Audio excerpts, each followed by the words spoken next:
के नॉर्मल हिंदू हों तो उनके यहाँ वही मंडप में बिठाया जाता है दोनों को, दूल्हा भी और दुल्हन भी। लेकिन मुसलमानों के यहाँ ये बेहतरीन तरीक़ा है और इसमें पर्दे का बहुत अहतमाम है, बहुत ख्याल है कि लड़की अपने घर पर ही रहती है, मस्जिद में सिर्फ लड़का आता है। तो वहाँ जो इजाज़त लेने के लिए जाएंगे, सबसे पहली बात तो वो लोग हों जिनका जो है पर्दा नहीं है। अब आप देख लें कौन कौन है जिनका पर्दा नहीं है। भाई मामू है और आपके सगा चचा है और इसी तरीके से सगा ताया है और आपके भाई हो गया और बाप हो गया।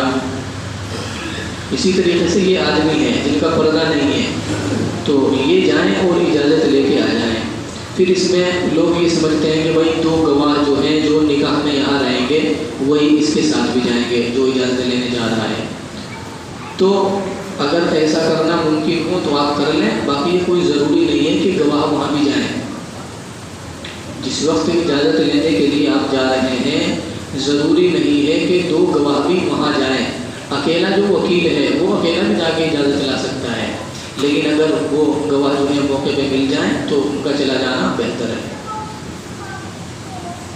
अब वहाँ जाकर वो उससे क्या कहें, अगर वो निकाहनामा पहले से पूरा कर दिया गया तो वो उसके सामने रख दे, वो उसको पढ़ लें शुरू से आखिर तक कि क्या मामला है, किसके साथ है, कितना महर है। जब वो ये सब चीज़ पढ़ ले तो दस्तखत कर दे।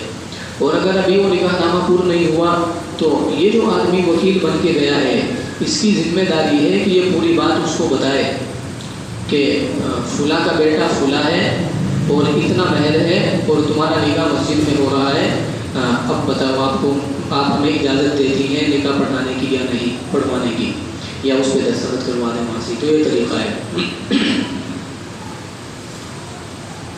अब यहाँ रस्में क्या हैं जो मैं बतला रहा था, 3 रस्में हैं।